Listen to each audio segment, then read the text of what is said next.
Hi, this is Iman Aghay, the founder of Vancouver Business Network and the president of Success Road Enterprises. Today I'm sitting with Stacey Lynn Mitchell, a social fluency expert who is joining me today at Experts Cafe. So welcome, Stacey. Thank you, Iman. So Stacey, can you explain to us what social fluency expert means? Yes. What it means to be socially fluent is to have ease and accuracy as well as speed in all of your social interactions. And that is the definition genuinely of fluency. However, social, your social life, your ability to bond beyond the internet, to genuinely connect with human beings. Okay, and can you a little bit explain the speed, accuracy, and ease in your social interactions? The best analogy would be to look at someone who spent 10 years mastering the English language. So someone who spent 10 years learning all of the rules, all of the procedures, the do's and do nots of speaking English, a 5-minute conversation with that person versus a 5-minute conversation with a kid who's 10 years old and grew up learning the English language, which of the two would have an easier time connecting with you? The child, the kid, because he has all of those rules of the language ingrained in his subconscious, which gives him the freedom to be creative, to have poetic license with the language. And when you have that poetic license, you have an awareness of these extra little social cues which encourage escalation into genuine connection. Okay. And can you a little bit explain about the social fluency and how it can affect our life? How it can affect our lives? Well, what it genuinely does is give you the self-awareness to take you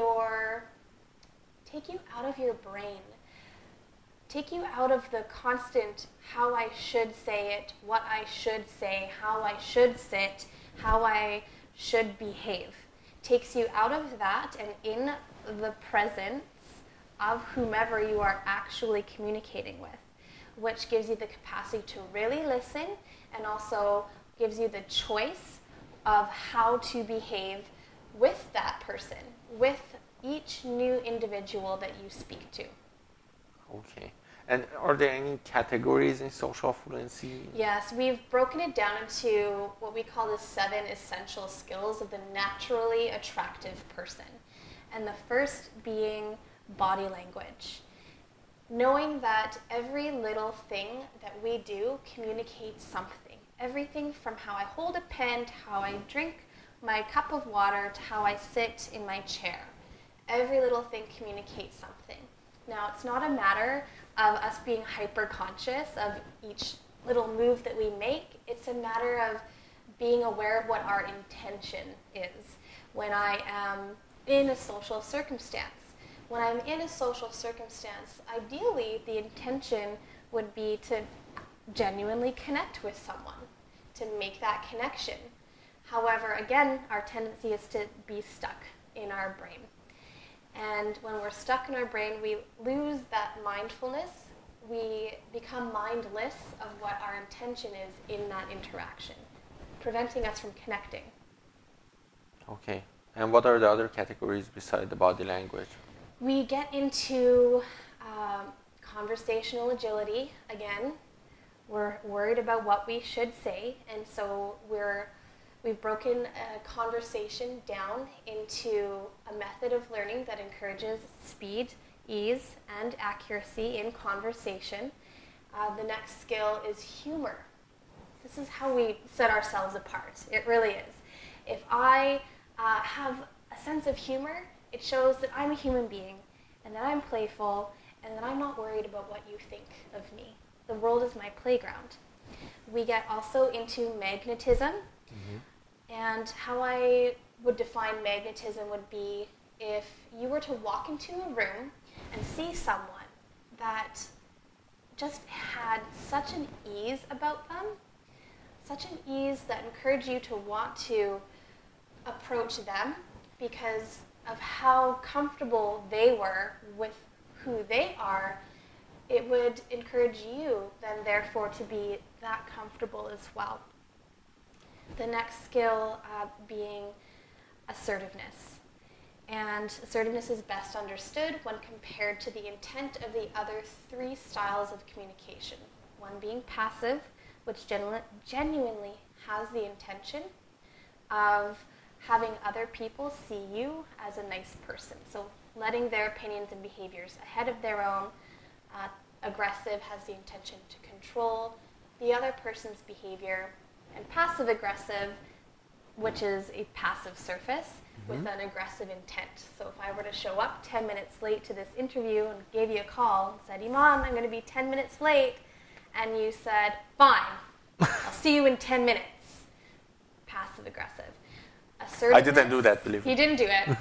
But assertiveness... And she came 15 minutes early. I was 15 minutes early. Assertiveness would be an awareness and understanding to have an intention of being responsible for your own opinions and behaviors. I am responsible for my own opinions and behaviors. You're responsible for your own opinions and behaviors. And when you take responsibility for your behaviors, you're given a green light to give feedback when your boundaries have been crossed, a green light to make a request, a green light to say no to a request, a green light to give your opinion. And so knowing that I can give my opinion without being afraid to give my opinion. And then I can go home and look at myself in the mirror at the end of the day and go, I feel really good about myself. Rather than looking in the mirror and going, God, I should have said this, I should have said that, I should have said the other thing.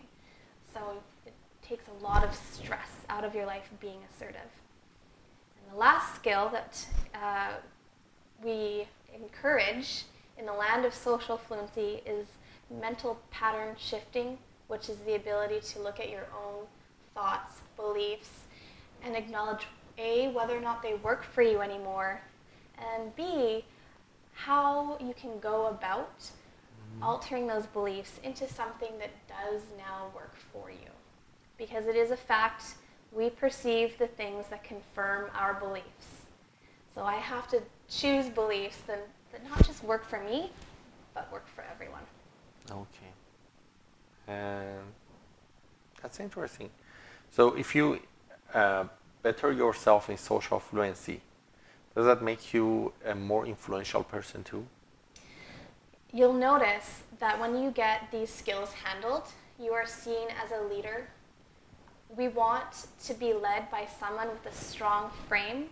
We want to be led by someone who knows what they're talking about and is confident about the fact that they know what they're talking about.